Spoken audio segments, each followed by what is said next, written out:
Hello? Type in the chat if you can hear me, how I'm coming in and all that. Get some testing in.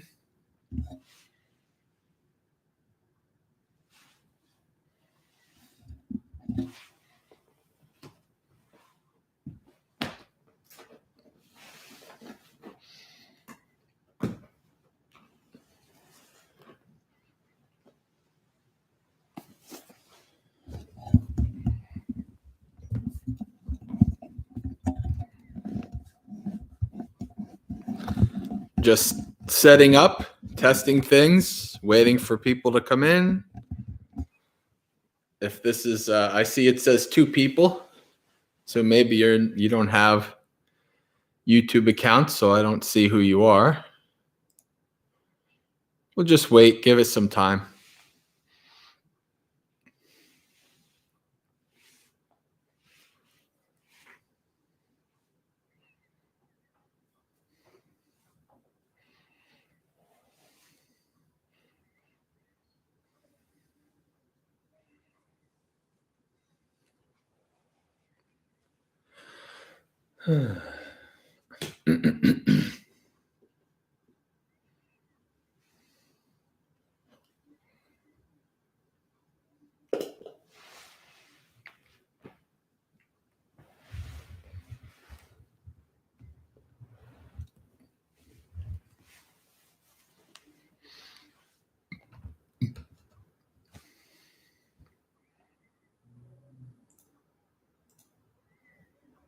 Hello, Risa.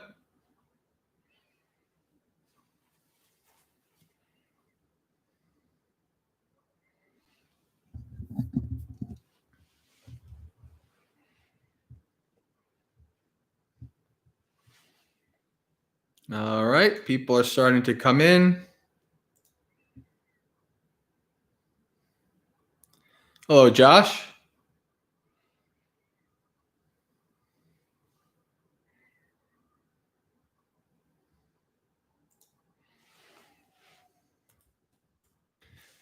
We're just giving it a bit to get started.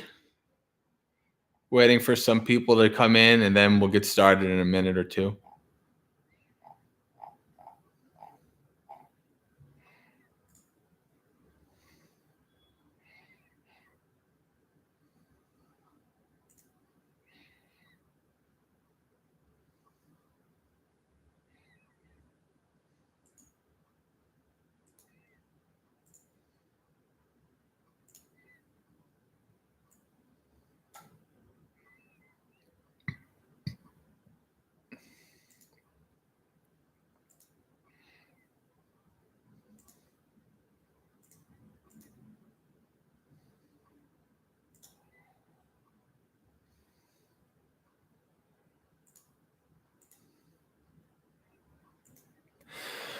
Okay, so let's get started. As always, we get started with some chanting. And since today is a Posita, right? 2 weeks ago, two Dhammapaloozas ago, it was a Posita. And today is a Posita. That tends to happen with the way the new and the full moon days shift through the week. And so, as I said 2 weeks ago, what we normally do on our Discord Sangha is every Aposita, we have a session where we go through a section of the Noble Eightfold Path, and I'll give a little talk about it. And then we have a discussion about how we, our successes and our failures and how best to live that aspect of the Noble Eightfold Path in our daily lives. And so I think that it's only apt that, we usually start Dhammapalooza off with some chanting. And I think it's a good thing if we chant the Noble Eightfold Path. So let me get some throat clearing juice in.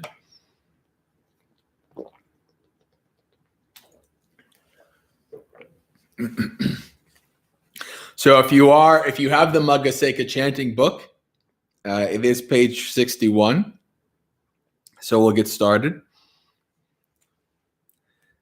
Ayanko Sam we should start Dhammapalooza off with homage to the Buddha first. Namo tassa bhagavato arahato samma sambuddhassa. Namo tassa bhagavato arahato samma sambuddhassa. Namo tassa bhagavato arahato samma sambuddhassa.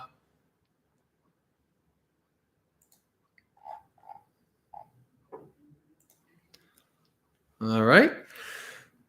Aryo Atangiko Maggo, the Noble Eightfold Path. Ayanko sa majima patipada tathagatena abhisambuddha chakkukarani jnana karani upasamaya abhinyaya sambuddhaya nibbanaya samvattati ayang eva aryo atangiko maggo sammaditi dukkhe jnanang dukkha samudaye jnanang dukkha nirodhe jnanang dukkha nirodha gamaniya patipadaya jnanang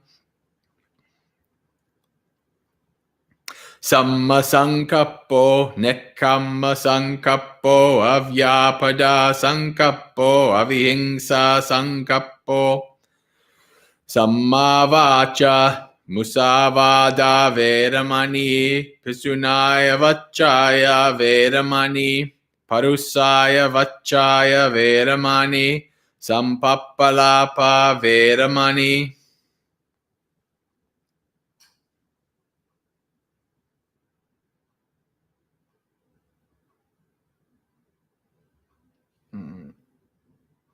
Okay.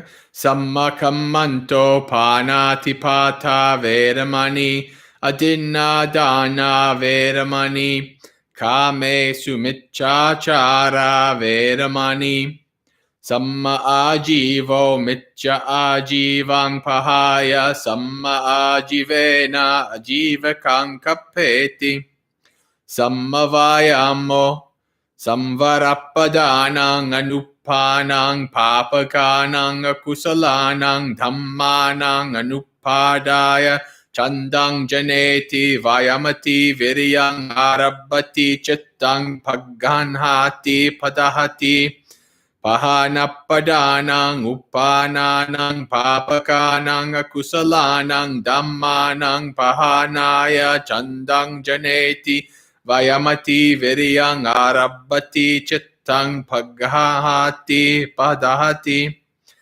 bhavanappadanang anupanang kusalanang dhammanang uppadaya chandang janeti vayamati viryang arabbati chittang paghahati dabhadahati anurakkanappadanang uppannanang kusalanang dhammanang titya asamosaya biyo bhavaya vipulaya bhavanaya paripuraya chandang janeti vayamati viryang arabbati chittang paganhati padahati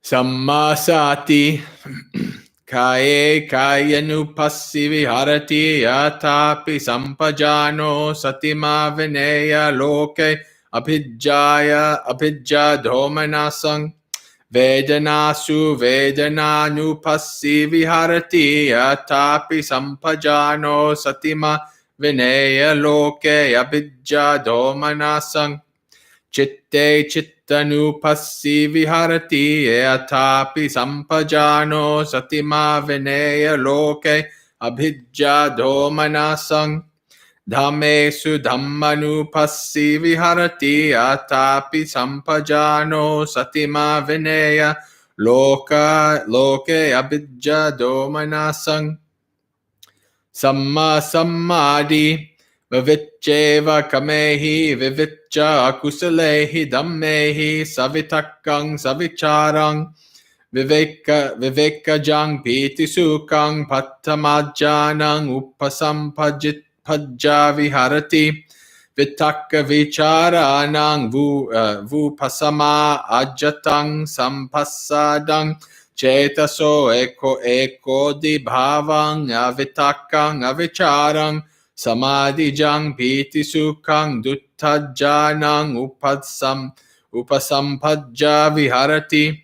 Pitya cha viraga upekkako cha viharati. Satto cha sampajano sukang cha kaena patisamvedeti. Yantang arya achikanti.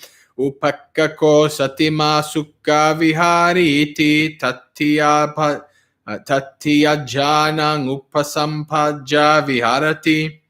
Sukhassa chapahana dukhassa chapahana pubbeva somanassa domanassanang attangama adukkang asukkang upekka sati parisuddhing chatuttajjanang upasampajja viharati. All right. Now the English. This is the middle way, awakened to by the perfected one, which gives rise to vision and knowledge, which leads to peace, wisdom, enlightenment, and nibbana, the Noble Eightfold Path. Right view of suffering, of its origin, of its cessation, of the way leading to the cessation of suffering. Right intention of renunciation, free from craving, of goodwill, free from aversion, of compassion, free from cruelty. Right speech, abstaining from false speech, abstaining from malicious speech, abstaining from harsh speech, abstaining from useless speech. 2 weeks ago, this was what we did, right speech. So today is the next one, right action. Abstaining from taking life, abstaining from stealing, abstaining from sensual misconduct. Right livelihood, giving up wrong livelihood, earning one's living by a right form of livelihood.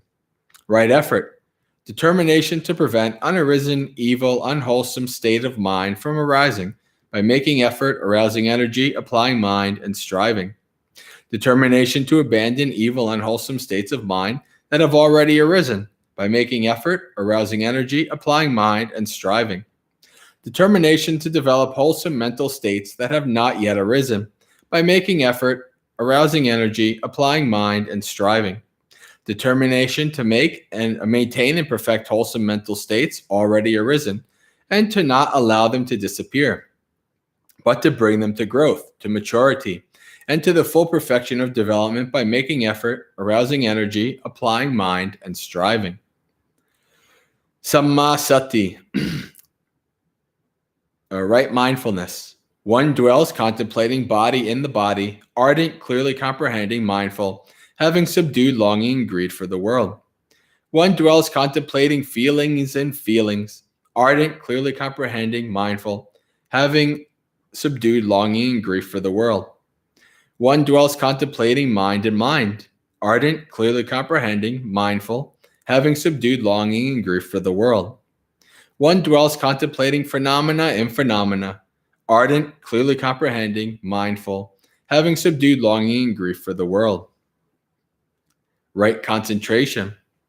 Quite secluded from sense pleasures, secluded from unwholesome states of mind, one enters and dwells in the first jhana, which is accompanied by applied thought and sustained thought, with rapture and happiness born of seclusion.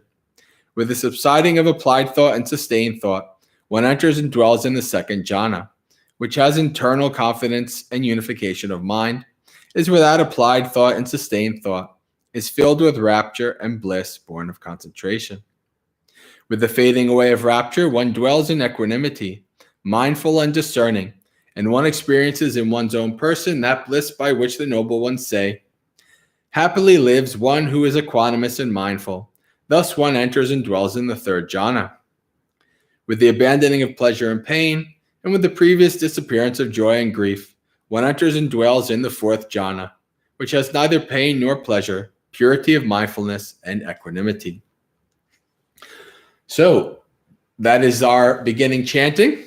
And since it is a posita, and since we are doing our posita session here, it's good, I think, that we always hear the chant of the Noble Eightfold Path and hear it in English, and so we understand it.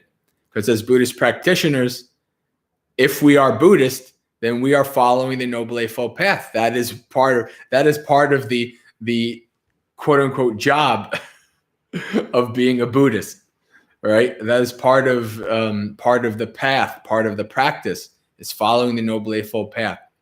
That is why it is important for us to, on days like this, to really kind of have a good listen to a talk about the Noble Eightfold Path, but also to discuss the Noble Eightfold Path with our fellow Kalyana Mittas, our fellow good friends who are also following the path. So that's what we're going to do. Let's see. Chat is pretty quiet today, at least so far. So I didn't miss anything. That makes things easier. All right. So the topic for today is right action. And if you take the 5 precepts, if you follow the 5 precepts, then you're very familiar with right actions. Because 3 of the 5 precepts are directly within the aspect of the Noble Eightfold Path called right action. Panatipata. Right, so the precept is Panatipata Vedamani Sikapadang Samadhyami. So Pana is beings. Tipata means to slay, right? To kill, to slay. Hello, James.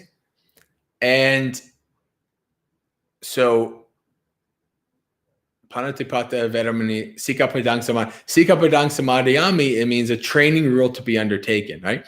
So when we are practitioners of the Dhamma, followers of the Noble Eightfold Path, this is part of our right action, right? That we try to avoid slaying beings, right? And that goes even for the beings, actually, most especially for the beings that you don't like, right?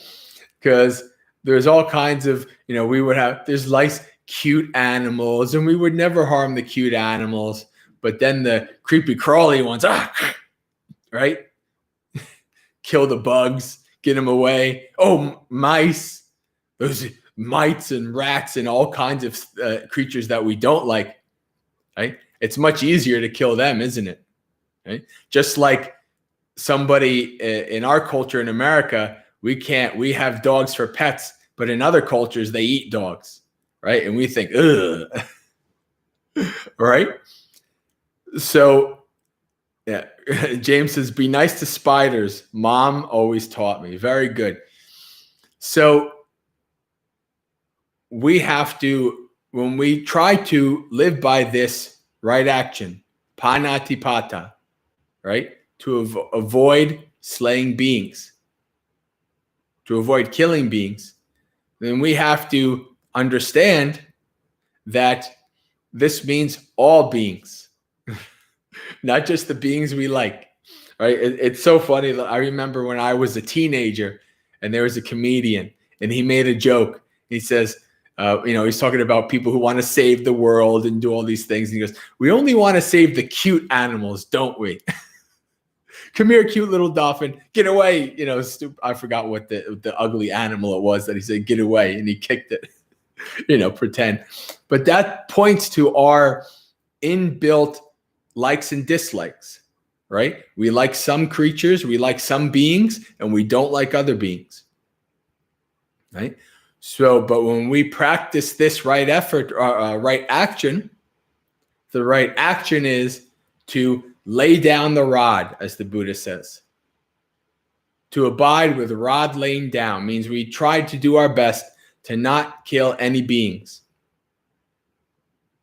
And of course, I'm sure most of us who are practicing the Noble Eightfold Path are not killing humans. But I'm sure some of us, at least, even out of fear, might be killing some bugs, right? But that's something to work on, right? And then there's even harder situations, right? Situations that are not easy to deal with, right? It's not a simple black and white, right? But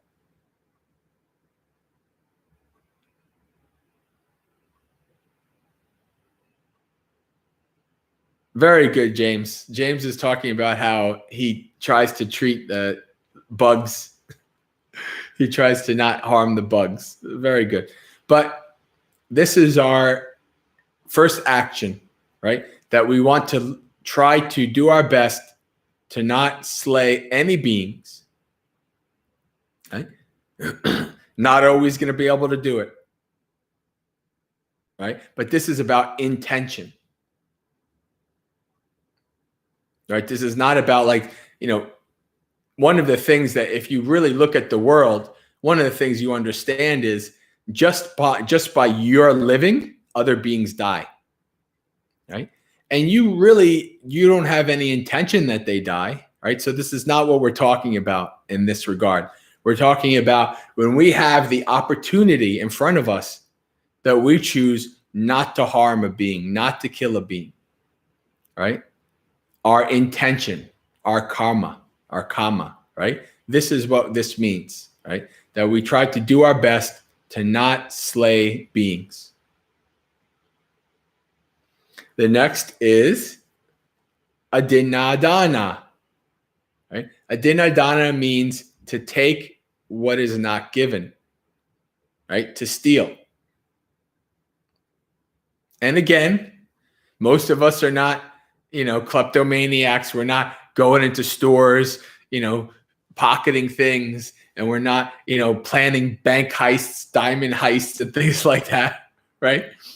But there's even little things that we do. We say, that's a corporation. I can just take this. They won't miss it, right? Or, they have money. They won't miss it. Let me just take this. Or, I deserve that. I'm going to take this, right? There's lots of ways that our minds can justify and try to justify taking something that is not given. Okay? But we want to try to do our best to be blameless, right? Meaning that we try to live skillfully and not blameworthy, right? So that we don't have to worry about, I took this thing. I hope nobody knows about it, or I hope they don't feel bad that I took their thing and that they, don't want to be friends with me anymore or whatever, right? You have restlessness and remorse in your mind. So this is very important, right? Not to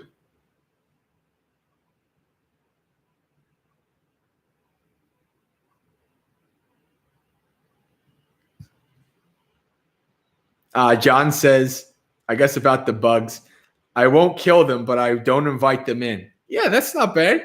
Yeah, I mean, of course, we don't, we do have to worry about our health and the health of our family members in the house and things like that. So you don't want to create conditions to have, to invite them in, but sometimes they get in anyway. You'd be surprised how many creatures the average human being lives with and always has. And even back when we were in mud huts, right? We're part of the symbiotic nature of creatures. So right action, not taking what is not given. Right? And then michachara. Kamesu michachara. Kamesu means our sensual desire, our sensual pleasures, right? Most prominently sexual, right? So if you look up kamesu in the dictionary, that's what it'll say. I mean, sensual pleasures, most prominently sexual. And if you look at the Buddha's definition, when he talks about kamesu michachara, it all has to do with sexuality, right? And so the Buddha says, the definition is one, engages with somebody who is protected by their family, right? So like a minor or somebody who, has limited mental capacity like a retardation or something like that, that they can't make a consent, right? So somebody who's still under the protection of their family, or, some kind of a, not mentor, what I'm trying to think about, some kind of adult that is taking care of them, right? The other is to avoid engaging with somebody who is married, obviously. Somebody who is engaged, the Buddha says somebody who is wreathed, right? So I guess back then when you got engaged, you wore like a wreath of flowers, maybe, that, signified, hey, this person's engaged, right? Don't try to go after him or something like that, right? One who is protected by their Dhamma, so monks, bhikkhus and bhikkhunis, and any kind of religious person who's trying to live a celibate life, right? So all of these types of sexual activities that are unskillful and harmful, right? Even in an adulterous situation, the two people might consent to it, but there's still people that are going to be hurt from it. The other spouse, children, family members, even, think about in the early days of, when the Buddha was alive, most people were in small villages, right? So something like some kind of sexual misconduct could really cause a lot of chaos in a small village among a tight-knit group of people. All right, so this is why we want to practice our sexuality in a way that is skillful and beneficial and not harmful. Right? So that's what this is when we talk about kamesu micchachara. Now, if you wanted to talk about the other version, because this is something that is more common in modern age, they talk about sensual misconduct, right? Now, essentially, the easiest way to practice not being abusing sensuality is to understand hedonism, right? What is a hedonist, right? Somebody who is going after sensual pleasures just for the sake of going after sensual pleasures, and that often means that they abandon their responsibilities, and they abandon, they harm themselves and the people around them because they're solely set on continuously experiencing their sensual, pleasant experiences through the senses, right? So a hedonist lifestyle would be one example of a sensual misconduct, right? Because that doesn't lead to any kind of skillfulness or beneficiality, right? So you can think about that when you think about skillful. Oh, look at this. People in the chat are still talking about spiders and bugs. I guess nobody wants to to touch sexual misconduct, right? All right. Okay. And I suppose not taking, not stealing is fairly straightforward. Oh, looking at the participants, a contractor yin. That's an interesting name. I don't know. All right. Do I know you, Contractor Yin? Are you on our Discord, or are you somebody brand new? Hot topic: spiders and bugs. Well, this is exactly. So I've done my spiel, right? So now the second part is I've talked about right action, right? So now the second part of this is that the community discusses, right? And this is where, if you don't have a YouTube account and you can't get on, you can look at the live chat, but if you don't have an account, you can't discuss with us, right? Part of Dhammapalooza is community discussion. So we want people to be active, right? We want people to be talking about this. So, and they already are.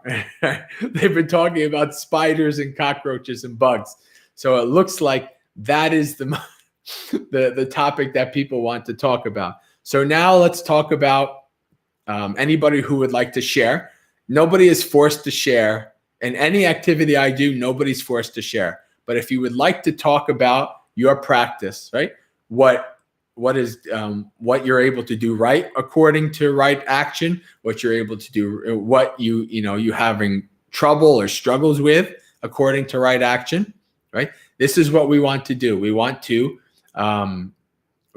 discuss this so that we can all learn from each other and all help. You're Jen. Okay, Jen mentioned. All right. Okay.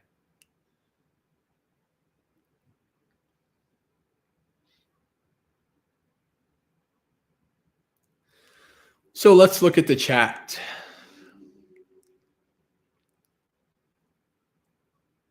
There are some people that I would not dare put a spider near them. Well, see, this is one of the things where metta is actually very beneficial, right? Somebody doesn't have to have a burning hatred for spiders to kill them, right? We kind of have a natural inbuilt disgust, fear, right? And who knows how far back that goes. I mean, like the spiders were some kind of being, a billion years ago, and you were another kind of being, and that being really disliked, and so through we have this kind of built-in, same thing with like snakes and things like that. There are certain beings from our evolutionary history that we have this inbuilt fear over, right? We don't necessarily need to hate. Hate is like another level, right? Fear is like, well, I'm afraid of you. I don't want to hurt you. You can stay over there, but don't come near me, right? I'll give an example for myself. Like I've given a lot of metta to spiders over the years. So much so that I've actually had weird experiences with spiders, like huge wolf spiders will like just come up to me. Like I'll be sitting in a chair or whatever, and they'll come up to me, and I'm afraid. Like, I mean, they'll just stand right by my feet, and I'm like, ooh, like even though I've given so much metta, I'm not to the point where it's like, oh, come on. I'm not to the point of picking up a wild wolf spider and, petting it and all that stuff. I'm to the point of like, okay, I have metta for you, but you stay, don't come any closer, right? Stay over there, right? So this is, but my metta has allowed me to actually have this kind of, I don't want to say companionship with spiders, but an appreciation for them, right? So that as long as they don't come, as long as we, keep each other's personal space, it's all good. All right, you can. This wolf spider can be in this corner of my little cabin, and another spider can be in that corner, and whatever. And we're just chilling out, doing our own thing, living our lives. No problem, all good, right?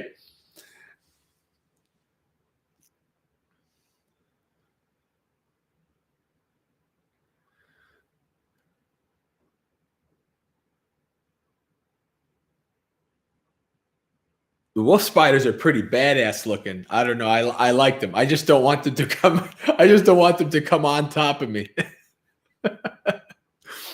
Like I've been in my kuti, and right 2 feet, 1.5 feet from my face, while I'm lying on my bed, there's a wolf spider by my alarm clock. Right? And it's not doing anything. It's just chilling. And I'm chilling. It's okay. I have if I've been able to, I have captured them and taken them outside, but most of the time spiders are pretty fast. So most of the time you are not capturing spiders.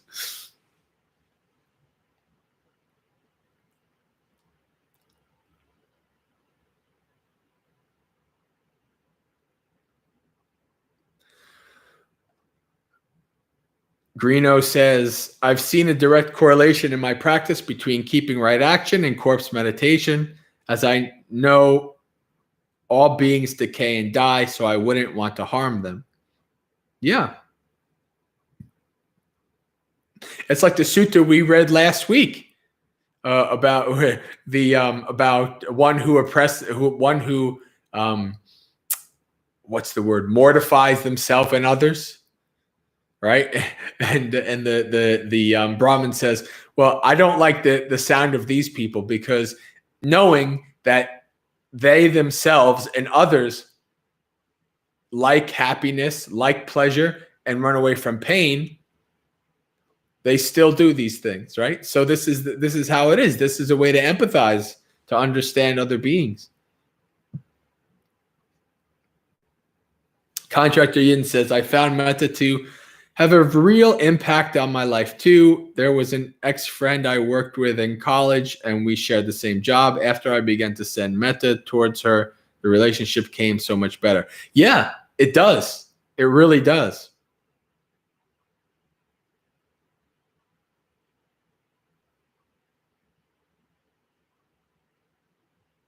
Adriana, Bante, me too. Metta cultivation has really changed the way I look at the insects I encounter.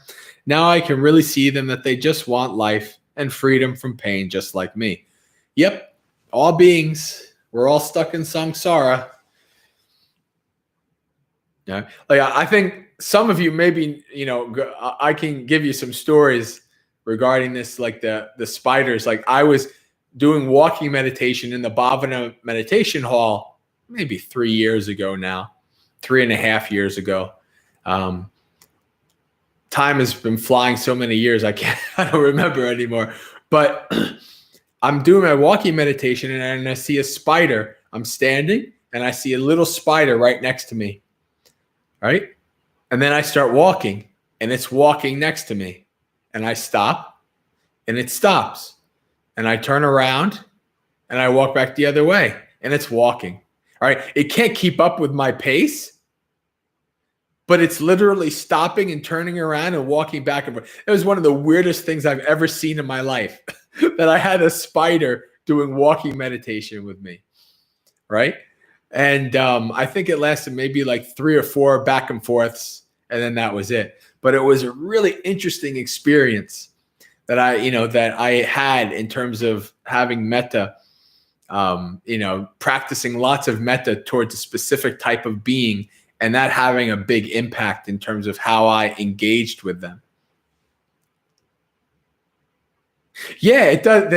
Contractor here says, that sounds amazing. Yeah, it doesn't sound like the average person, like who's a skeptic. Me, I'd be like, are you sure the spiders, because that's my mind too. I'm like, okay, there's a scientific reason for this. There's something going on. Maybe the spider sees something, but like after the 3rd time of it doing it, mimicking you, it's kind of like, okay, there's something different here.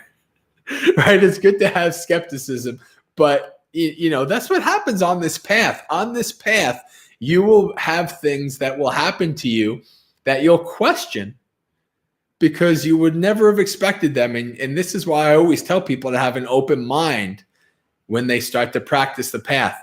Because if they have a closed mind, they think they already know everything that exists or everything that's going to happen, then they're going to have a lot of cognitive dissonance when their meditation practice, when their Dhamma practice gives them experiences that they can't explain.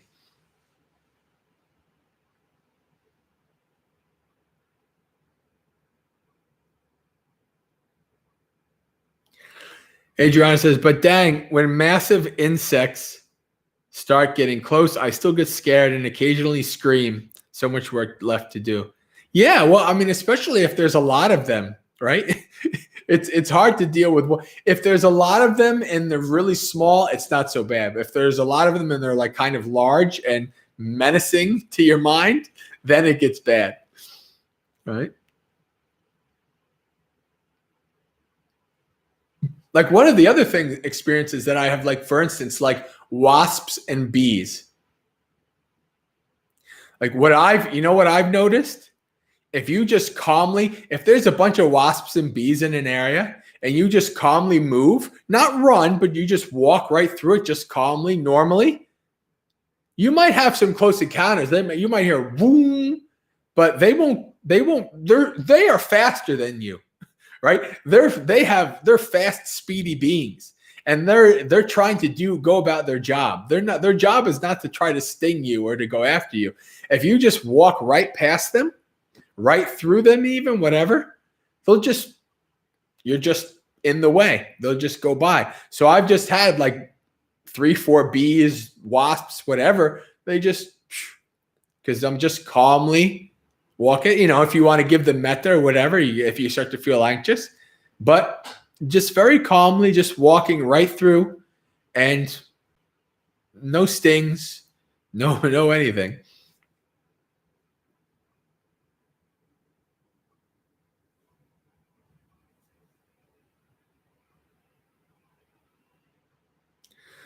Contractor says, yeah, going back to what I was talking about, open-mindedness. Yep, they think they know everything, or they have trouble with the Dhamma practice. That's the first like 2 or 3 years of my practice in a nutshell. Yeah, I mean that's common. I have kind of like a, how should I say this? That's not incriminating. Dualistic, bipolar, dichotomous, maybe dichotomous, right? I have a very scientific, skeptical, and rational mind.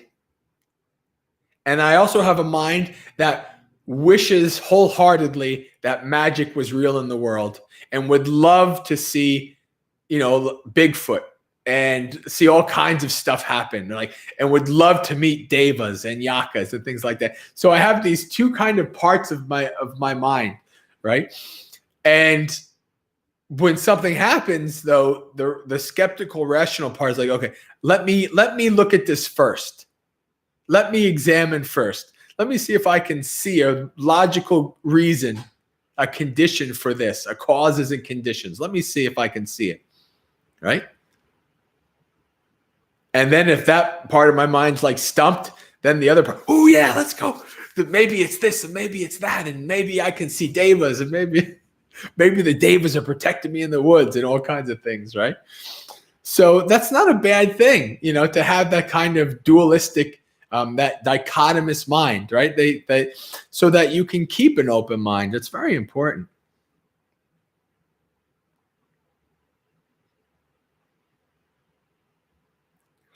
Adriana, so killing insects seems to be one of the Buddhist practices that my non-Buddhist friends and family just cannot understand. Well, yeah, of course. Why would they? What's the point? What is there to their benefit to not kill a fly? Right? The fly could get in the food and let maggots and all these kind of things, right? There are logical reasons why they would do that. Right? And to them, deciding not to would seem kind of silly. Oh, what for? Right? I think most of your people, they're probably not going out of their way to kill everything, right? There are some people that are doing stomping around, but most of the people are not going out of their way to kill bugs, but they're in the way, right? I always find that this is something interesting too, because from a young age, I can't remember any time in my life where I really actively killed bugs. I mean, I did obviously here and there, but I never really kind of had a zeal to do it, right? It's funny, like when I was in my survival mode, like when I was learning, for maybe 6, 7, 8 years, I learned how to be, a survivalist in the woods, like starting fires without matches and sleeping without tents and, all these kind of things.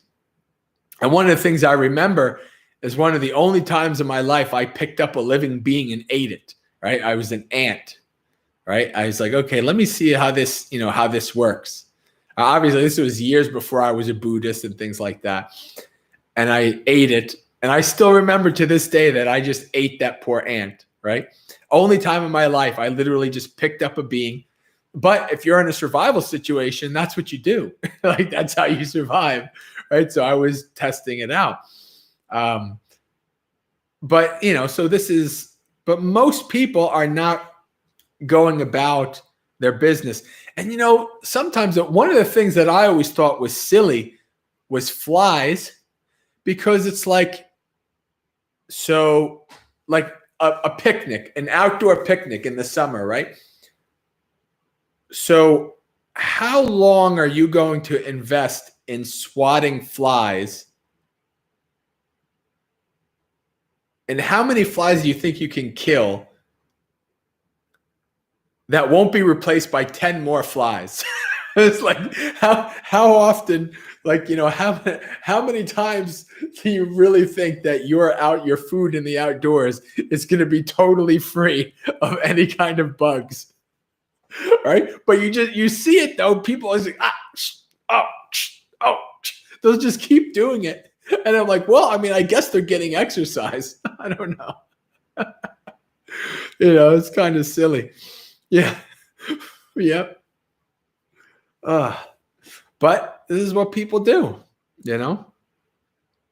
It's just another one of those things. When I look back about my experiences with bugs, it is one of those things that kind of makes me kind of confirm, how I came into this world already practicing Dhamma. There's a couple things. I'm pretty convinced that I was a monk in a former life. For a variety of reasons. But that's one of those examples where it's kind of like, where did that come from? Because it's not like an innate, and it wasn't really taught. Like, my parents didn't go out of their way to kill bugs, but they didn't not kill bugs either. That's just the way it is. Just like your family, Adriana, so it's interesting how these things happen.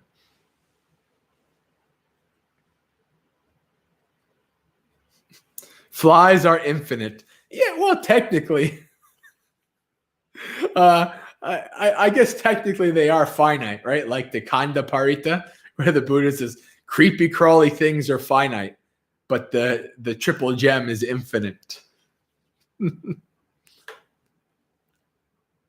What time we got here? 8:49.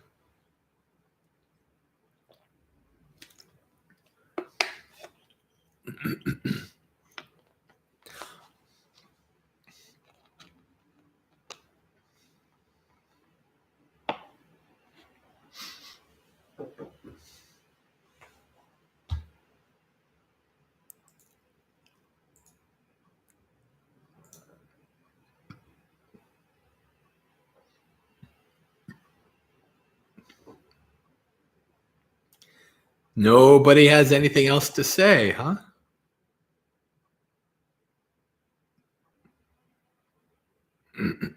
Risa said, I missed this here.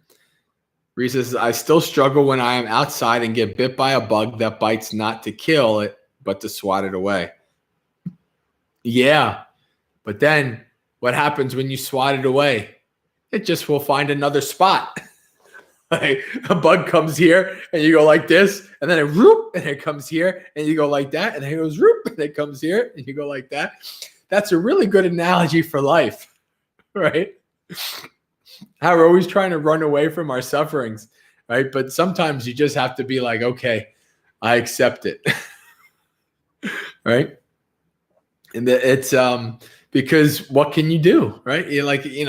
It's one thing to put energy into trying to change it, but at one point you're like, okay, this is silly. I'm not going to waste my whole life worrying about this thing.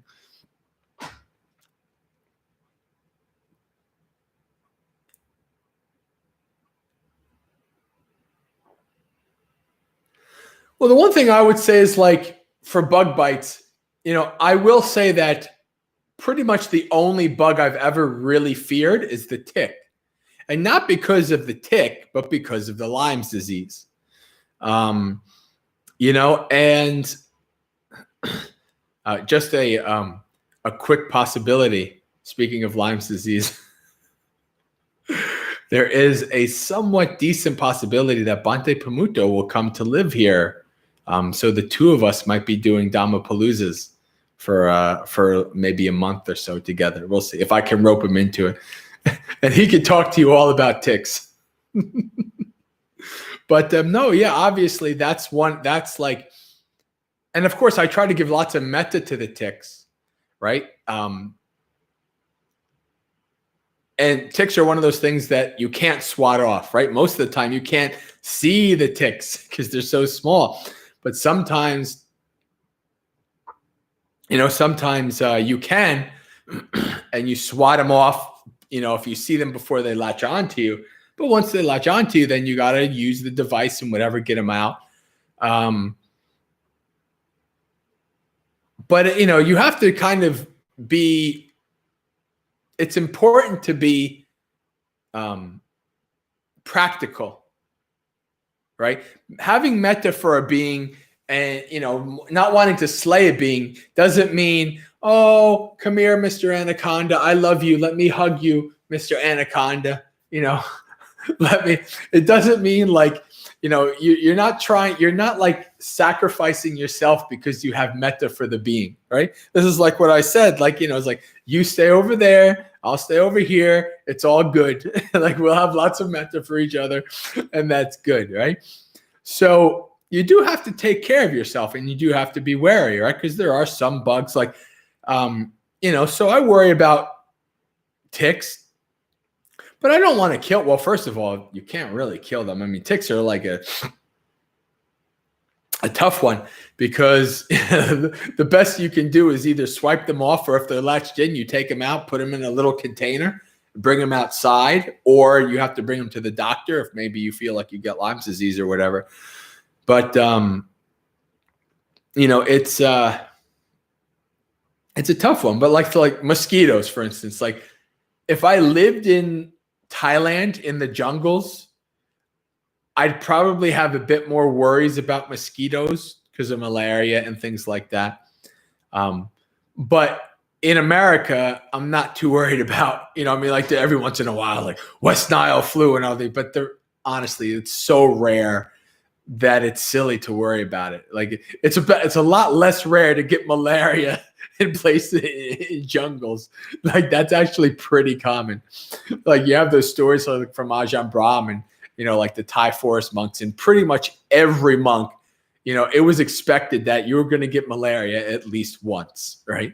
So there's another way of letting go, right? What you live in the jungle, what are you going to do? How are you going to hide from ungodly, millions amounts of mosquitoes?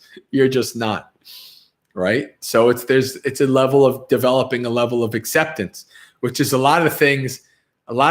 is a thing that a lot of people don't want to hear. All right. That's why I love that term from, what's her name? She coined it radical acceptance. I don't think she's as radical about the radical acceptance as the Buddha is. Because she's dealing with modern people, and modern people who are not strong practitioners don't like the idea of something like radical acceptance. But it is what it is. Tara Brock. Yeah, that's her name.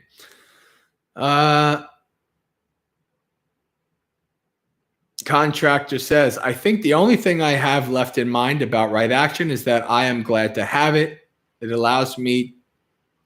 allowed me that tiny bit of space faster than a blink needed to make wholesome and unwholesome. Yeah, actually, that's very good, contractor. Yeah, exactly.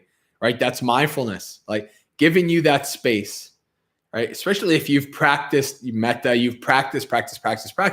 Then when you get into that experience, instead of instead of just like quick reflexes, fear, etc., you're like, okay, well, they're not trying to attack me. They're within just a couple feet of me. They're just doing their own thing. Let me see what's going on, right? So you actually have more time. That's very good.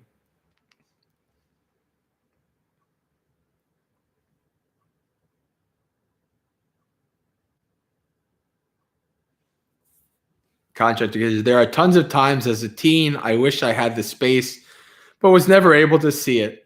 Didn't have that mindfulness. Yep. Yeah, that's one of the reasons I call mindfulness a superpower, because it is.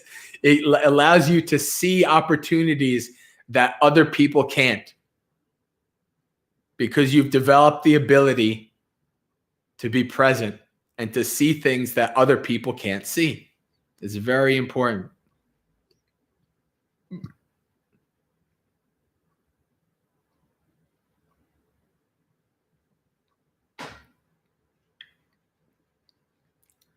All right.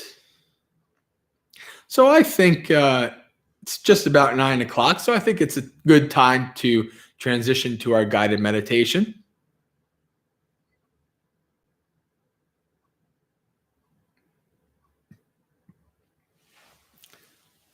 So you can begin by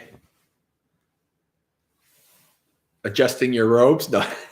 You can begin by setting yourself up in whatever posture is comfortable to you, on a chair or a cushion.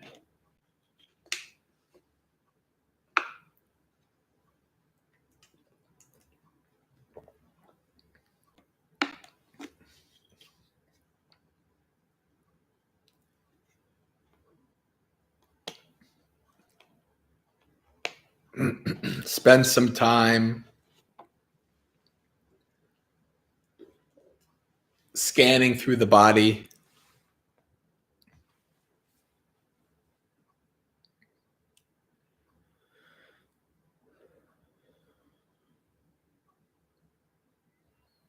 Bring your awareness starting from your feet all the way down up to the top of your head.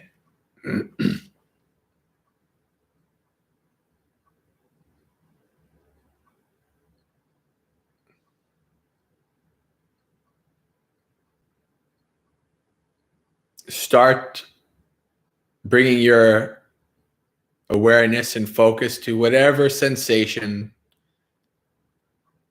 you can feel with the feet,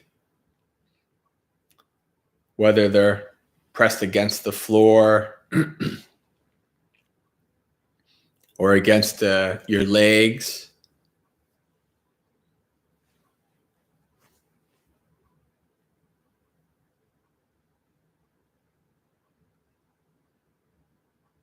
As you scan up through the body,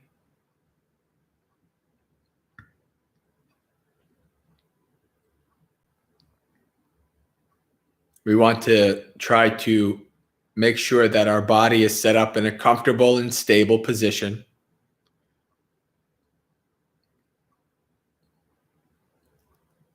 That each part is balanced in such a way that it helps to provide a strong, firm foundation for the rest of your body.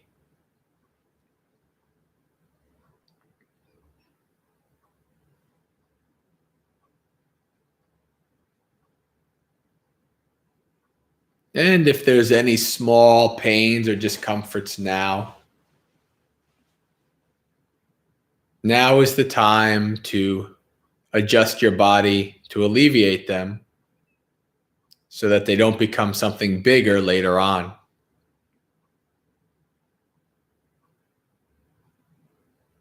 The more we put our effort into setting our bodies up in a comfortable and stable position, the longer we can sit with the breath in peace and comfort.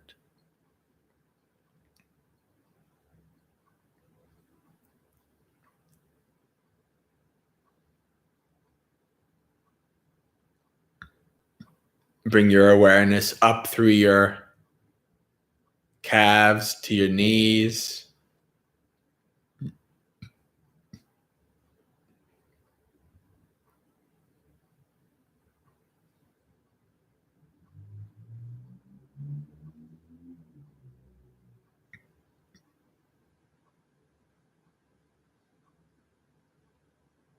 Through your thighs.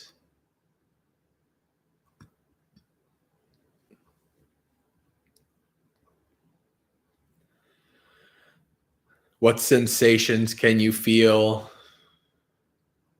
with your thighs? Pressing against a chair or a cushion.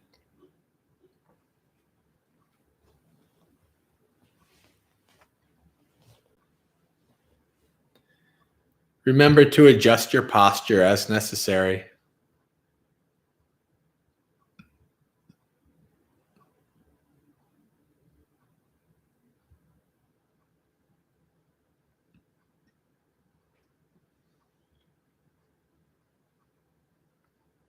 Bring your awareness up to the hips and pelvis.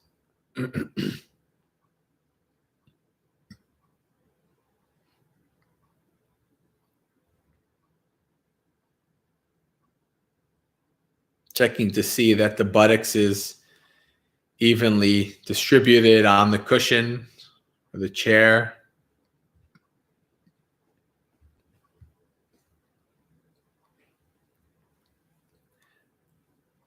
That your hips and pelvis are in a position that supports the natural curve of the spine.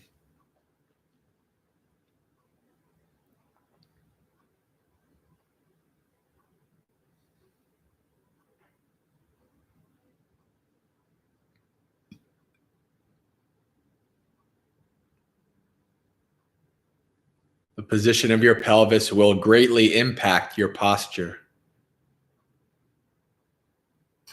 So this is an important area to spend some time with.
And bring your awareness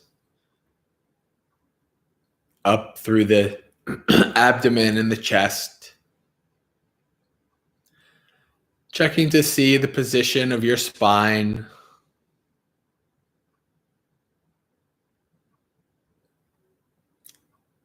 And the balance. That your upper body is not slouching backwards or leaning forwards.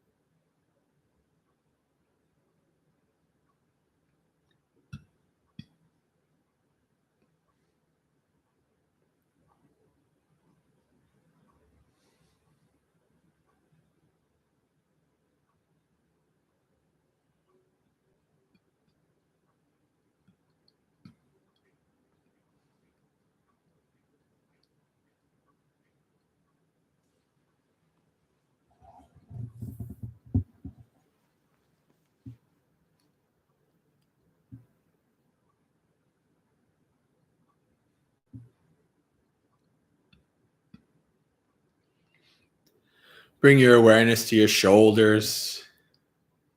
Make sure that they're not scrunched up tight, but hanging loosely.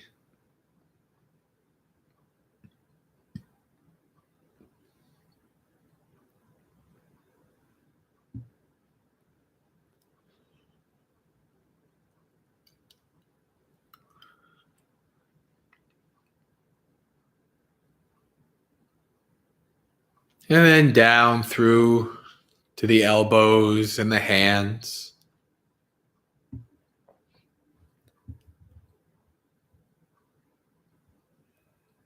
Check to see that the position of your elbows and hands support the stability and posture of your upper body,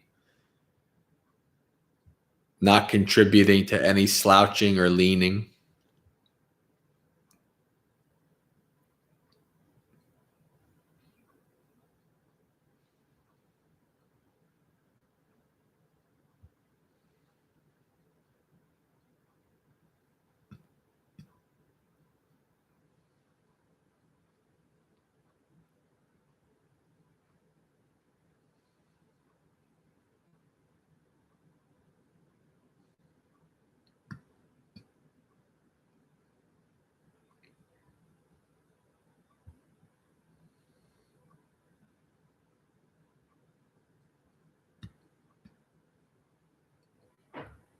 And then lastly, your head. Bring your awareness. Check to see that the head is not leaning one way or the other, slouching, but resting comfortably with the neutral spine, chin parallel to the ground.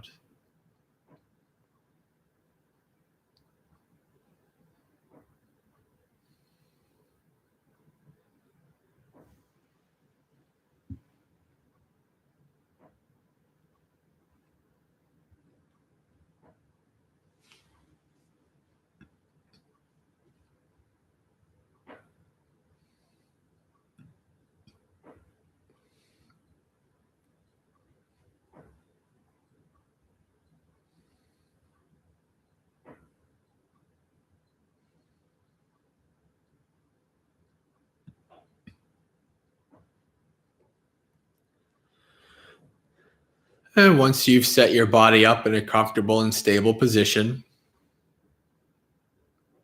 let the body go and take 3 deep breaths.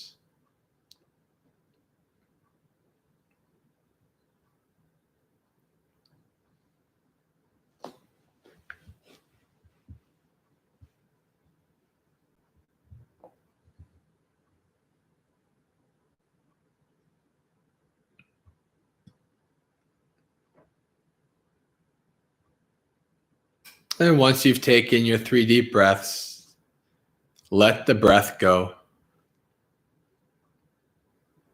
From here on in, we don't want to try to control or manipulate the breath in any way. This body has been breathing from the moment you were born. Will continue to do so until the second you die. Doesn't need you to do its job.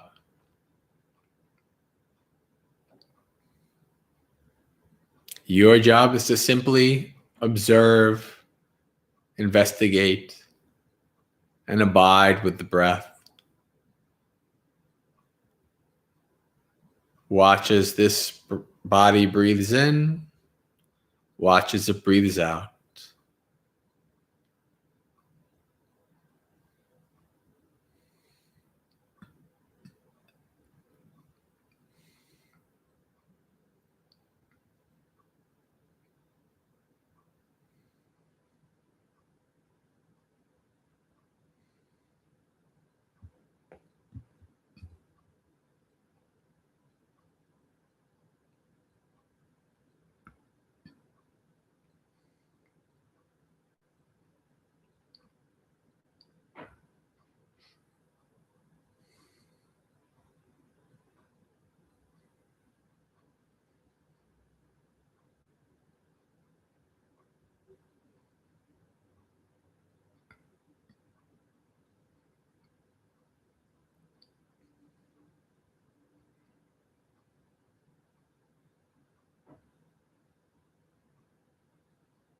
Practice laying down your burdens. All thoughts of work and school, family and friends. Lay them down. Lay your world down for the time of this meditation and follow the breath.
Continue to follow the breath as I give these instructions on metta.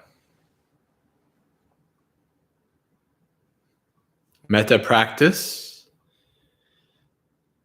can be done with both words and visuals,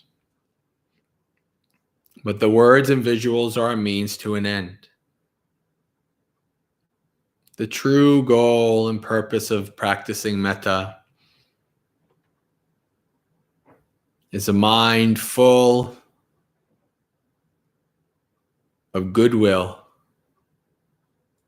a mind lacking ill will, a mind full of friendship for all beings. The words and the visuals are simply a means to an end.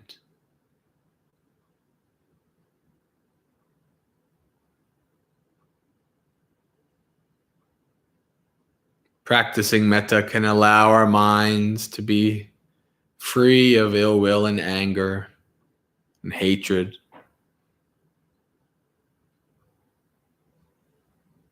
And develop warm-hearted feelings of friendship for all beings.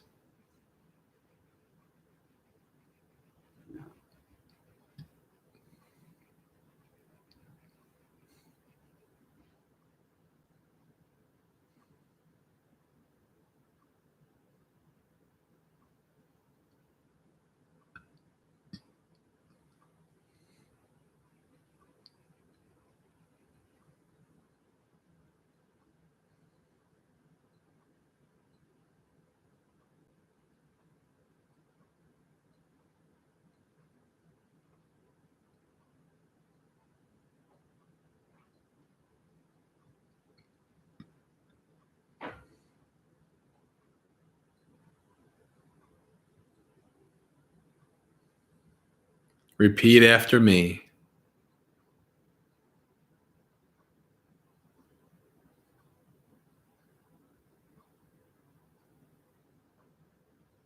I have metta for those with 2 feet.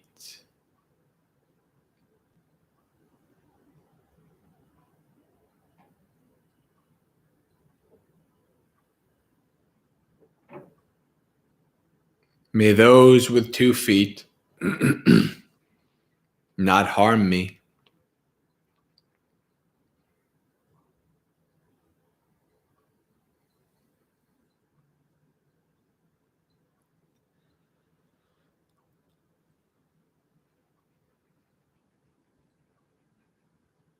You can imagine different beings that have only 2 feet.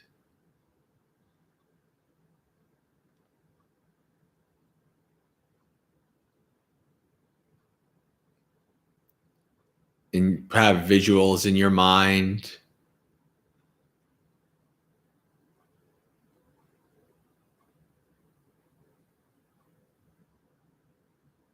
Think of beings that mostly walk upright.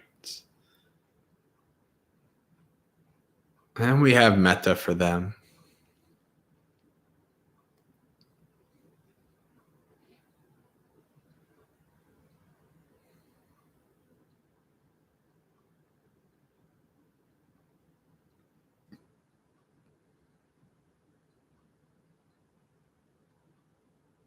And as we have metta for them, we also have the wish that they have metta for you, or at the very least, do not wish you harm.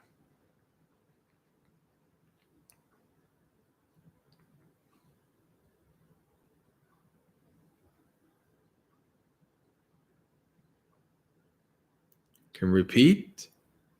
I have metta for those with 4 feet. May those with 4 feet not harm me.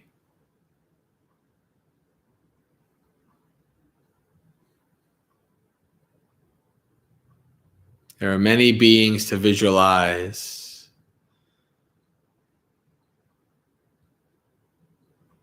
Lots of beings. Cute beings and scary beings. that have 4 feet.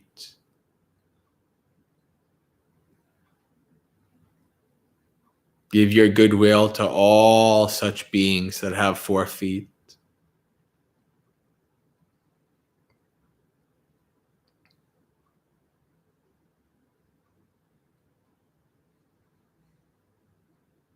And to wish that they not harm you.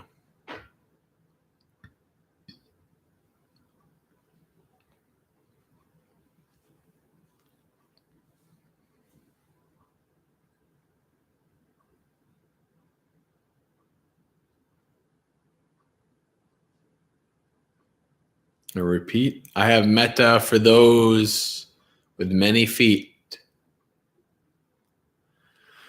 May those with many feet not harm me.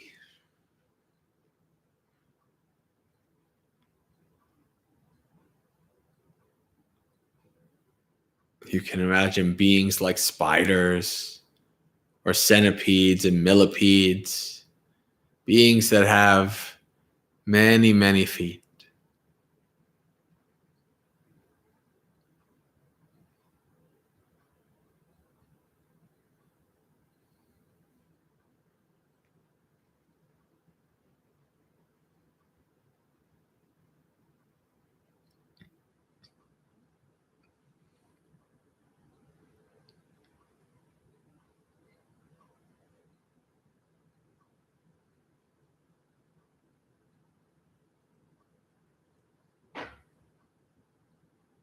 Repeat, may beings with no feet not harm me. I have metta for those with no feet.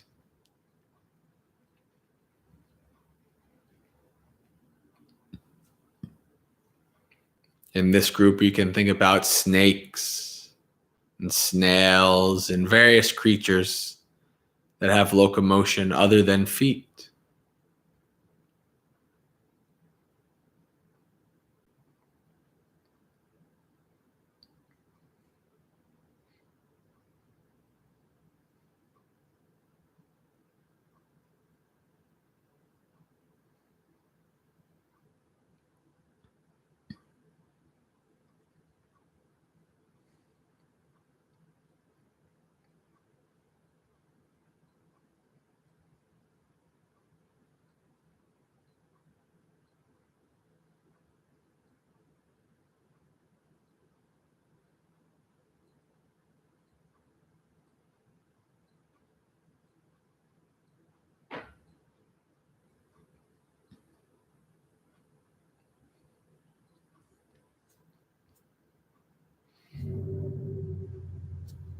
All of these kind of beings, you can reflect,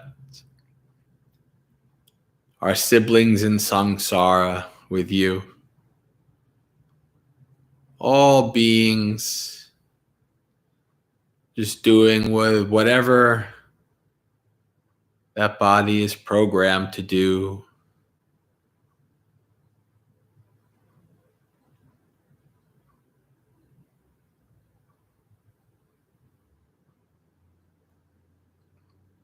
Stuck in this existence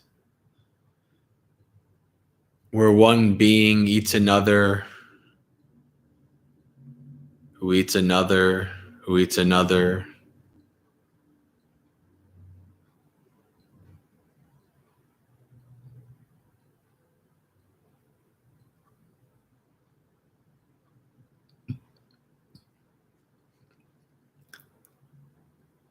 And so we can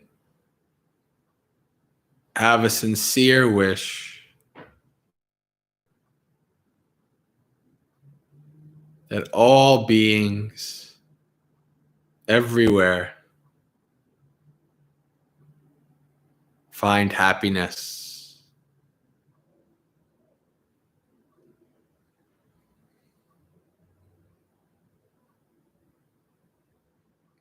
May all of us find peace.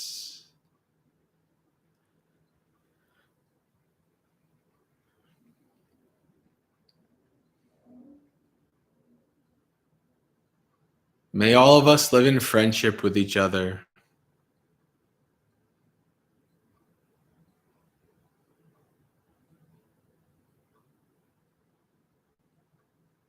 May all of us find release from suffering.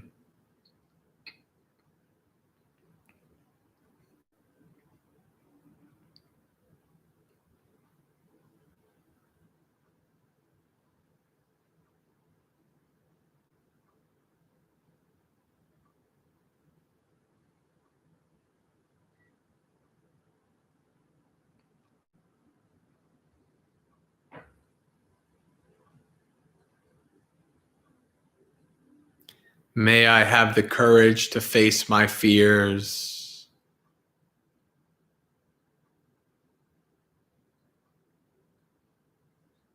The courage to stand with Metta, with goodwill for all beings, fully knowing that not all beings have goodwill for you.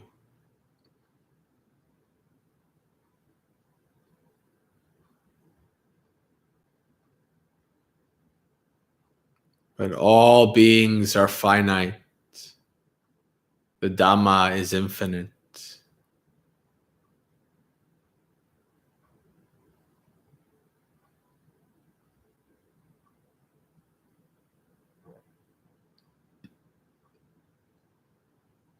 May all beings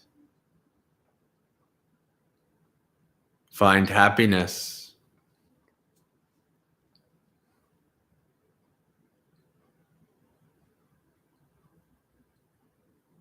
May all beings find peace.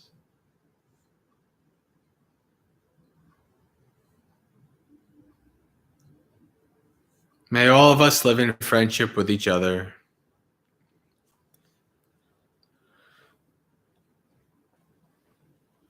May all of us find release from suffering.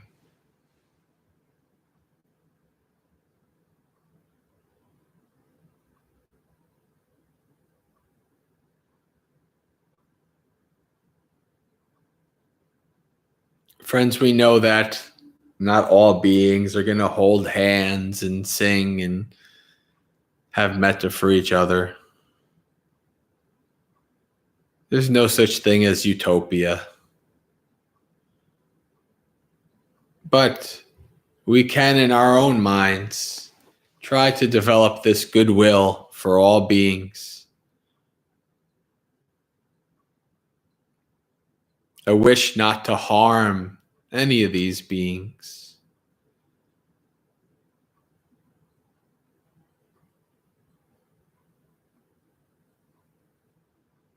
To live with rod laying down.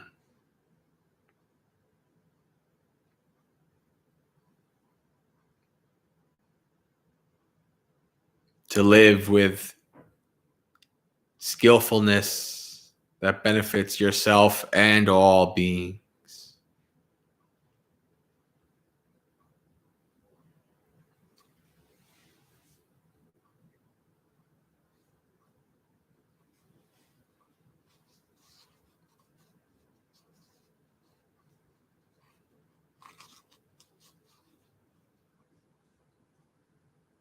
One last time.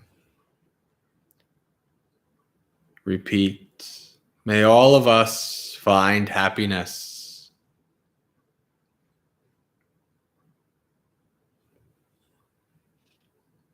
May all of us find peace.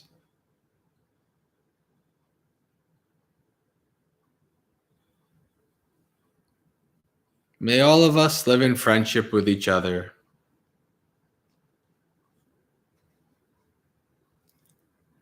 May all of us find release from suffering.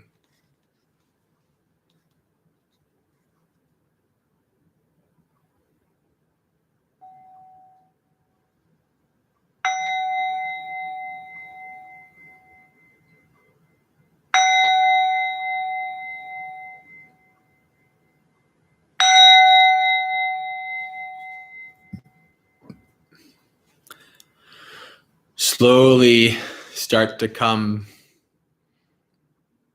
become aware of the external world, slowly opening your eyes, coming back to the live stream and the Dhamma.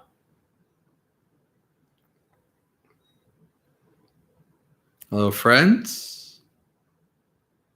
And interestingly enough, we did not get the mid Dhammapalooza meditation exodus. We only lost one person during this meditation. That's quite interesting. Usually it goes from like when we start the meditation, there's like 12, 13 people. And then at the end of the meditation, there's 5.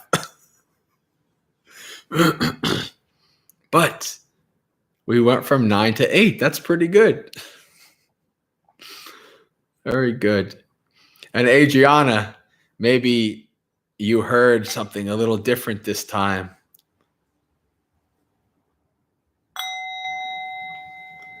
I have a little bell now. I don't need to use my phone. Yeah, I had the thought to try this metta. I've never done that metta before. That was totally off the cuff. I wanted to see how it flowed and how it came out. And I kind of like using the Khandaparitta as a metta meditation.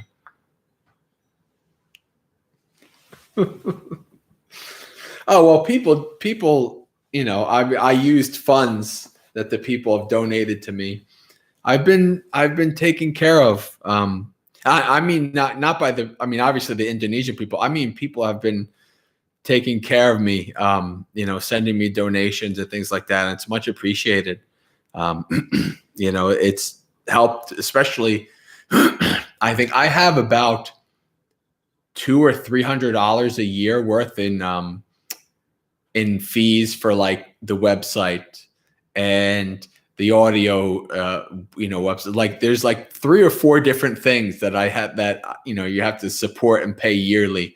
And so even that's, been a big help that people have been doing that. Yeah, I was sure it was the phone. Nope. I have a nice one. And what I love about this one is it's so small that I can travel with it. I can bring it with me anywhere. It even has this little base. Put it in there. Got the little dinghy. And that's it. I can put it in my bag and go anywhere with it. I like these nice small ones. Nice, small, sturdy, well made. In Tibet, I guess that's what it says. All right, friends. So, do we have anything more for discussion in this last half hour? We can open it up to just a general Q&A. If you have any questions about meditation, Buddhism, Dhamma, monks, you can ask those questions. If you have any anything you still want to discuss. Yeah, the metta phrase, it's the Khandaparitta. It's the Khandaparitta. If you go on the MaggaSekha chanting book, under the Parittas, Paritta, it's right there. So it's like Mahamangala, Ratana, Karaniya Metta, Mahajayamangala, Khandaparitta. Right? Yeah, it's in there. Yeah.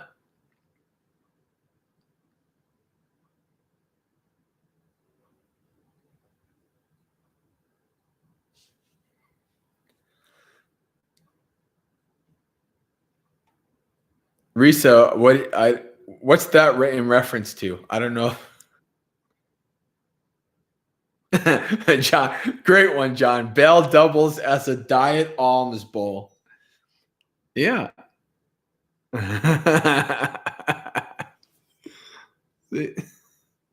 Yeah, it's not bad. It's like when the Buddha had one rice a day. Please, sir, can I have some more? Here's a little bowl. Actually, a monk can't say please, sir. So there you go. They can just go like this. Yeah.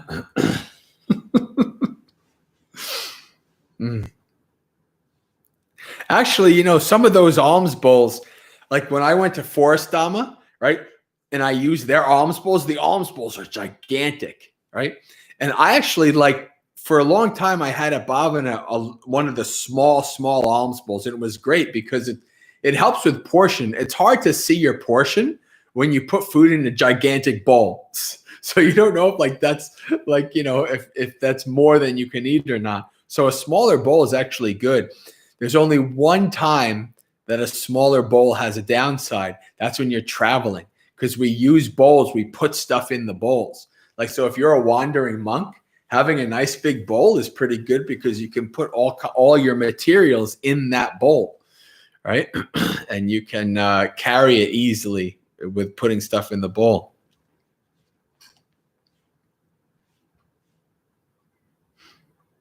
When I travel, I put my toiletries, like my toothbrush and my vitamins and stuff, anything that I can fit in that bowl, I put in there.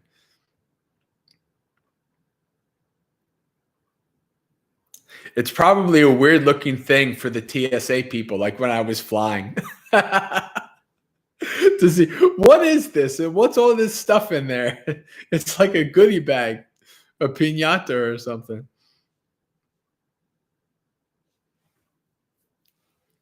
All right.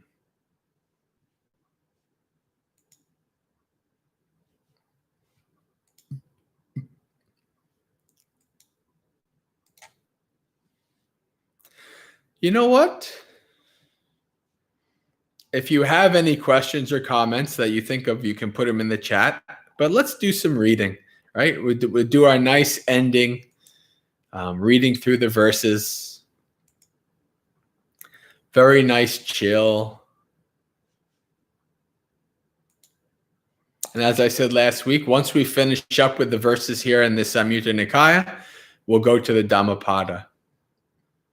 And you'll see that many of the verses in this Samyutta Nikaya are in the Dhammapada. Because that's what the Dhammapada is. It's a collection of the verses from all of the Nikayas. All right, so we're on Samyutta Nikaya number 1, number 27, streams. From where do the streams turn back? Where does the round no longer revolve? Where does name and form cease? Stop without remainder. The response. Where water, earth, and fire do not gain footing, it is from here that the streams turn back. Here that the round no longer revolves. Here name and form ceases, stops without reminder. Now, what is the Buddha talking about there? Hello, Chris. You didn't come in the last 2 minutes this time. You came in the last half hour, so it worked out. We still got a good 25 minutes or so. So can anybody guess where this place, like what is the Buddha talking about in this second one?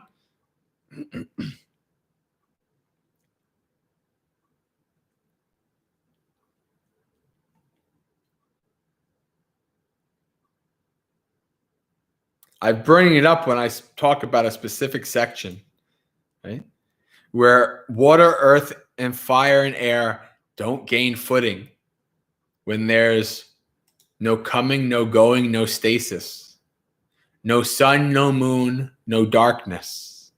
What is the Buddha talking about? Come on.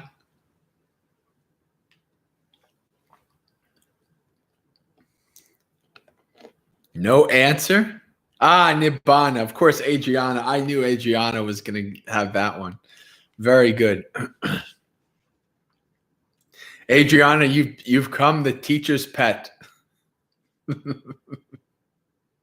Now you're the one who knows all the answers now these days.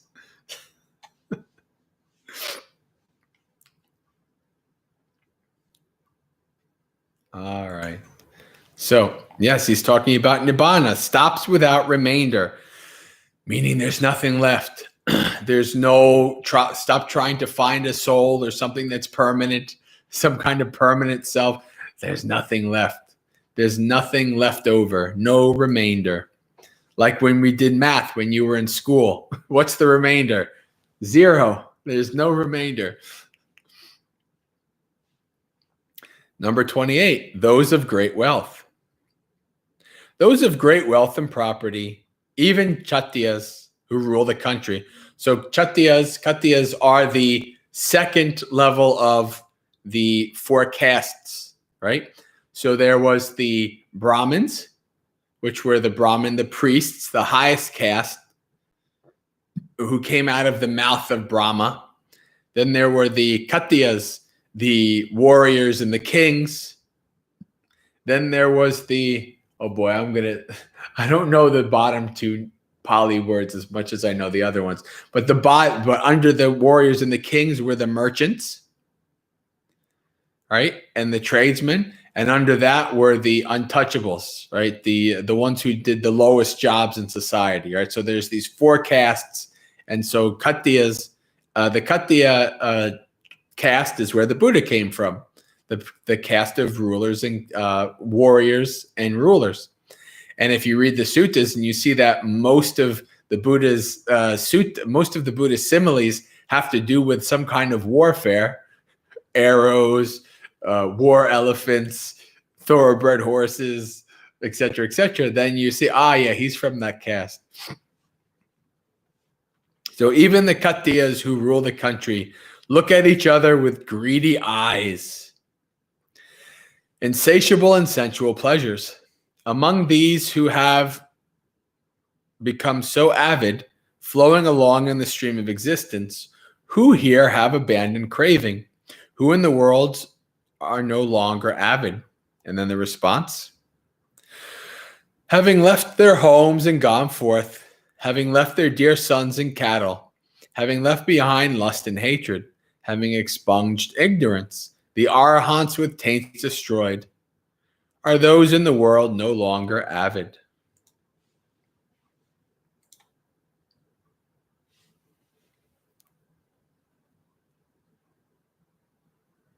Is that a little guy? Is he like shooting a gun, or does he have a sword? It looks like he's in a fencing stance.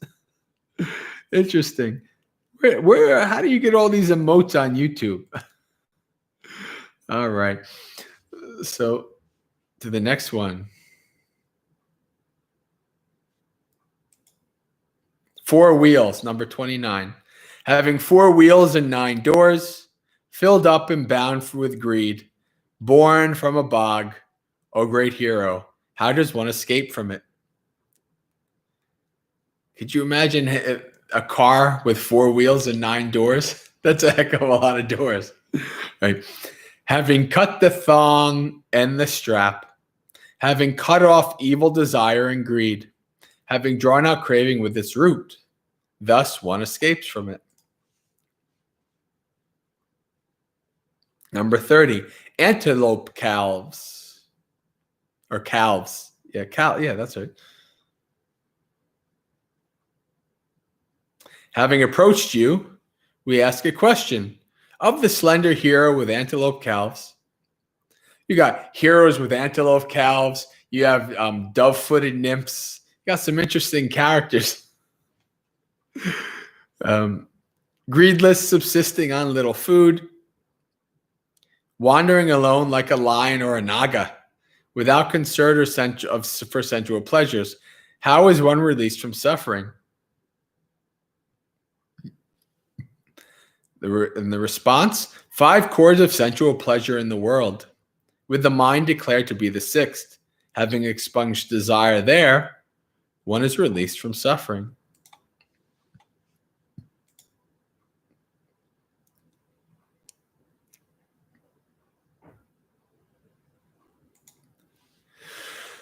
Number 31, without the good.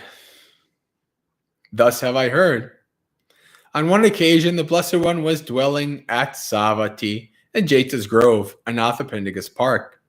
Then, when the night had advanced, a number of devatas belonging to the Satulapa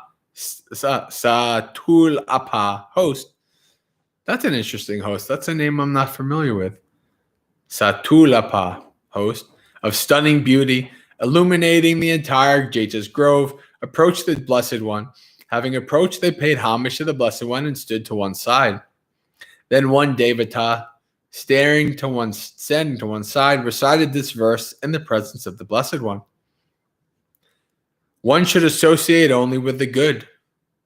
With the good, one should foster intimacy. Having learned the true Dhamma of the good, one becomes better, never worse. Then 5 other devatas in turn recited their verses in the presence of the Blessed One. One should associate only with the good. With the good, one should foster intimacy. Having learned the true Dhamma of the good, wisdom is gained, but not from another. One should associate only with the good. With the good, one should foster intimacy. Having learned the true Dhamma of the good, one does not sorrow in the midst of sorrow. One should associate only with the good. With the good, one should foster intimacy. Having learned the true Dhamma of the good, one shines amidst one's relations. One should associate only with the good. With the good, one should foster intimacy. Having learned the true Dhamma of the good, beings fare on to good destinations. One should associate only with the good. With the good, one should foster intimacy. Having learned the true Dhamma of the good, beings abide comfortably. Then another Devata said to the Buddha, to the Blessed One, "Which one, Blessed One, has spoken well?" The Buddha says, "You have all spoken well in a way, but listen to me." Right? One should associate only with the good. With the good, one should foster intimacy. Having learned the true Dhamma of the good, one is released from all suffering. These are always these rap battles that I love. The Buddha always drops the mic. The Buddha always has the best answer. Having learned the true Dhamma, associating with the good, Kalyanamitas, right? We talked about Kalyanamitas in the past month or so, right? The Buddha says, if you associate with the good, it is expected that you will follow the Noble Eightfold Path, that you will be skillful, that you will end in a good destination, that you will release from suffering. All right, very good. This is what the Blessed One said. Elated, those Devatas paid homage to the Blessed One. In keeping him on the right, they disappeared right there.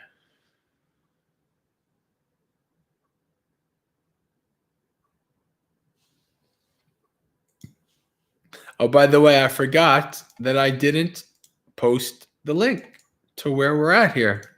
So if you want to follow along, that was the one that we just did. So you have to scroll down to the bottom right and then to the next. And so the next one, 32, stinginess.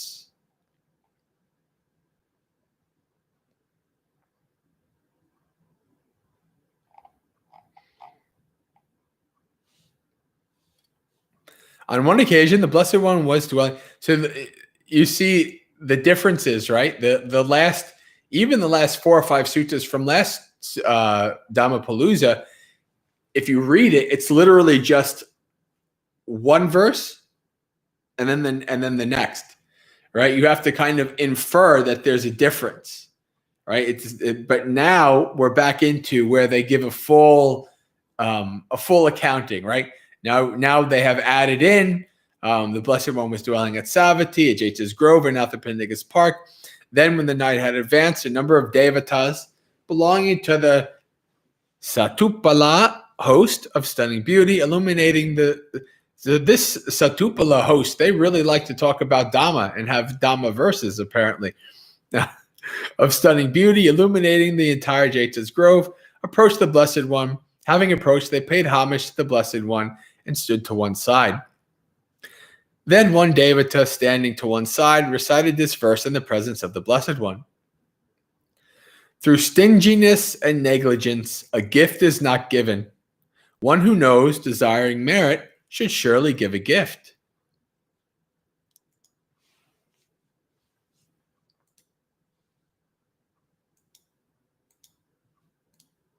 Where did I go here? Here we go. All right. Then another Devata recited these verses in the presence of the Blessed One. That which the miser fears when he does not give is the very danger that comes to the non-giver. The hunger and thirst that a miser fears afflict that fool in this world and the next. Therefore, having removed stinginess, the conqueror of the stain should give a gift. Deeds of merit are the support for living beings when they arise in the world. Then another Devata recited these verses in the presence of the Blessed One.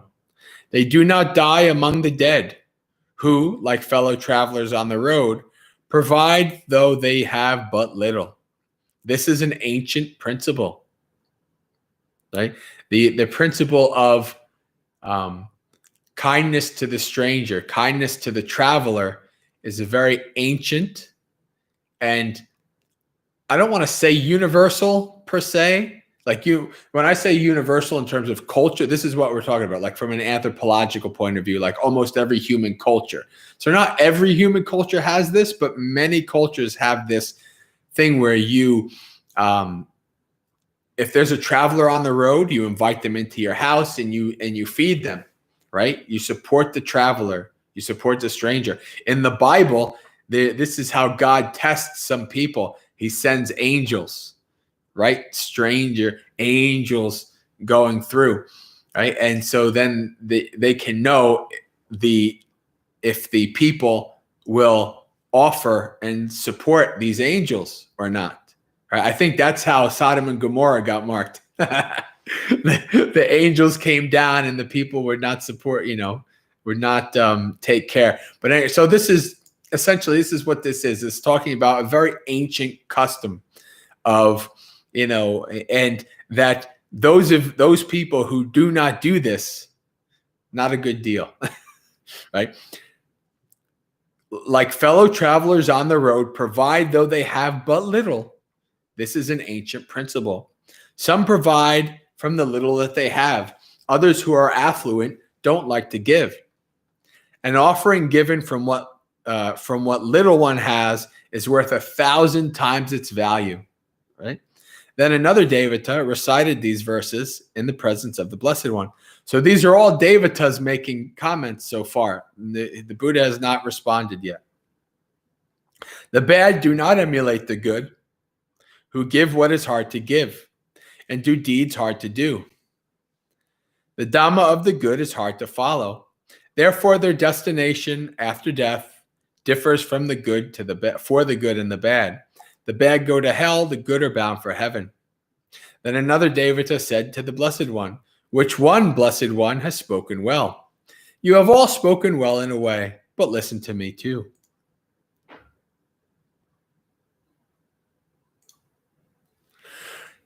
If one practices the Dhamma, though getting on by gleaning, if while one supports one's wife, one gives from the little one has, then 100,000 offerings of those who sacrifice 1,000 are not worth even a fraction of a gift for one like him.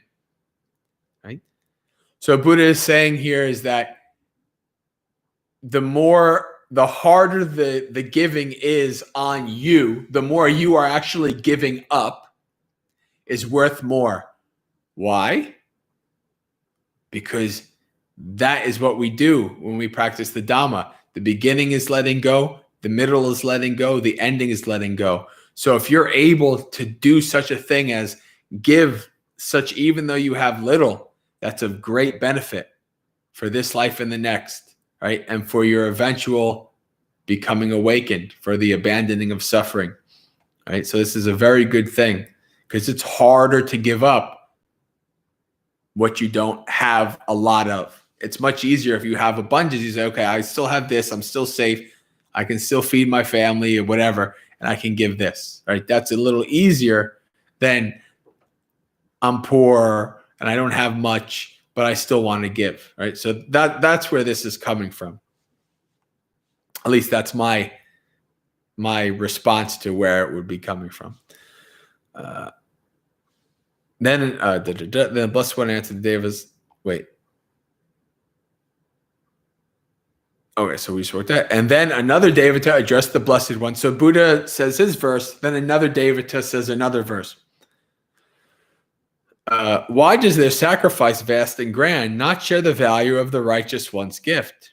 Why are 100,000 offerings of those who sacrifice 1,000 not worth even a fraction of a gift to one like him? The Blessed One responds, since they give while settled in unrighteousness, having slain and killed, causing sorrow, their offering, tearful, fraught with violence, shares not the value of the righteous one's gift. That is why 100,000 offerings of one of those who sacrifice 1,000 are not worth even a fraction of a gift for one like him. All right, friends. I think that we can end there.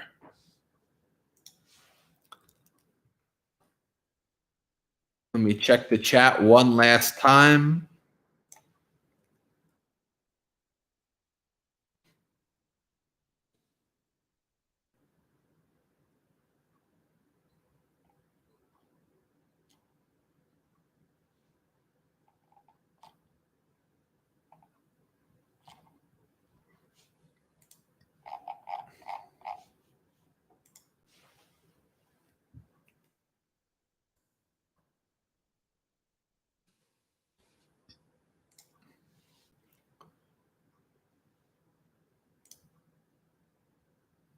Okay. So yeah, let's do our sharing of merits. Pali first. Dukkha patta chane dukkha, bhaya patta chane bhaya, soka patta chane soka, hantu sabbe pipaniyo, etavatta cha amehi, sampatang punya sampatang, sabbe deva anumodantu sabba sampatti sittiya. Akasattu chabumata deva naga mahidika punyang tang anumoditva charang rakantu sasanang. Sadhu, sadhu, sadhu. English. May the suffering ones be suffering free, and the fear-struck fearless be. May the grieving shed all grief, and may all beings find relief. May all beings share this merit that we've thus acquired, for the acquisition of all kinds of happiness. May beings inhabiting space and earth, devas, nagas, and yakas of mighty power, share this merit of ours. May they long protect the Buddha's dispensation. Sadhu, sadhu, sadhu. And of those who are astute might have noticed that there is no yakas in the Pali. That's because I added it. Because of my metta and my love of the yakas, I decided that they deserve to be with the devas and the nagas. So devas, nagas, and yakas of mighty power. All right. Doing yoga while listening to Dhammapalooza. All right, that's a good one.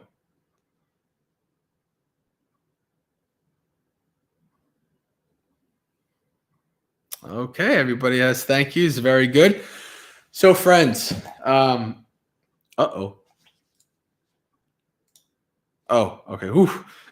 My mouse fell and I thought it might have taken out the live stream. So, okay, friends. So, remember, like, and so if you can do the like thing, whatever, if you like it to help the channel be seen in the algorithm and all of that. And also every morning at 8 o'clock Eastern, if you want to join us, we do a half hour of precepts, chanting, and a little Dhamma talk. And then that's about it. So I'll see you guys on the Discord, or I'll see you on one of the YouTube teachings, or whenever I see you next. So until next time, friends, Yakapalooza. All right, I like it. I like it. Yakapalooza. I'm gonna do something about that. Okay, friends. Until next time, Sukhihotu, may you be happy. Until next week, may you have a very spiritually successful and peaceful week. Practice well and be well.